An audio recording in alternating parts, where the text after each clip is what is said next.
ดินเอ้ยดินหัวหญ้าฝนตกมาปานพายลีนอละนางแล้วบัดนี้ฮอดเดือน3เดือน4ลมพัดวีเย็นจอยจอยคิดถึงบ้านแม่นเก่าหลังเดละนางคิดถึงบ้านแม่นเก่าหลังเดละนายโอ้โอ้โอ้ย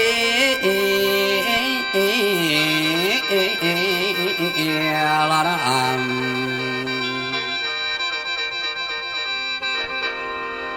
แล้วบัดนี้เดือน11หัวลมตองเดือน12หัวลมตาวลมหนาวมาเย็นจ่อยจ่อยคิดถึงบ้านดอกเก่าหลังคิดถึงเด้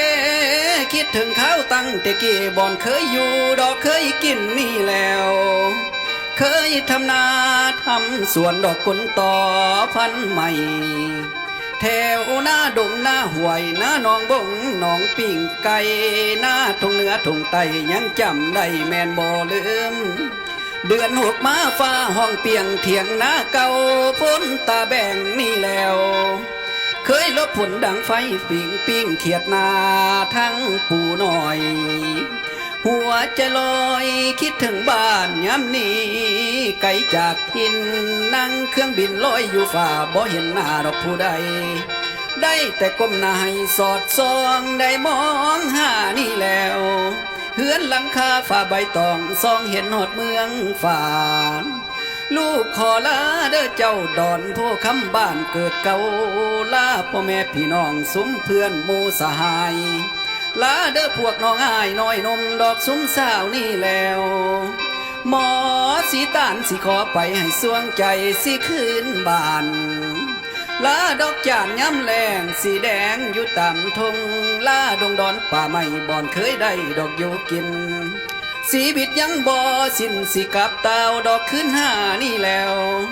กลับขึ้นมาดอนโพคำย่านบ่จำน้อยังได้ทันสมัยวัยรุ่นประเพณีก็แปรเปลี่ยนเป็นสำเนียงปากเบาบ่คือเข้าแต่ก่อนหลังสังคมสมือนี่ญาติสิงแข่งน้อขันกันบางคนมีเงินหลายเป็นเศรษฐีเงินล้านบางคนจนน้ำตาย้อยหากินทุกเศร้าคำไปทำงานหลับจ้างก็พอได้ซ้ำแต่กินทุกปานได้ให้เจ้าดินเริ่มต่อทำความดีนี่แล้วมีที่ดินเฮือนนอนอย่าพ้นกายไหลเด้อเจ้าเฮาเฮ็ดนาอยากกินข้าวก็ยังเอาปุ๋ยใส่จังว่าเงินเงินหลายคนก็อยากได้หาแนวให้เปลี่ยนเอาสมัยใหม่บ่ได้เฮ็ดฮอดเหล้ากระเป๋าหายไปห่มสางทางก็เป็นทางอย่างลาดซีเมนต์ขีนแข็งกามีปัญญาแน่เด้อป้าการหากินบ่คือเก่าโลกของเฮามันเปลี่ยนปีนมีสินหาให้ด่วนทำจุดประสงค์คือแรงน้ำพวกสาวให้สาวนา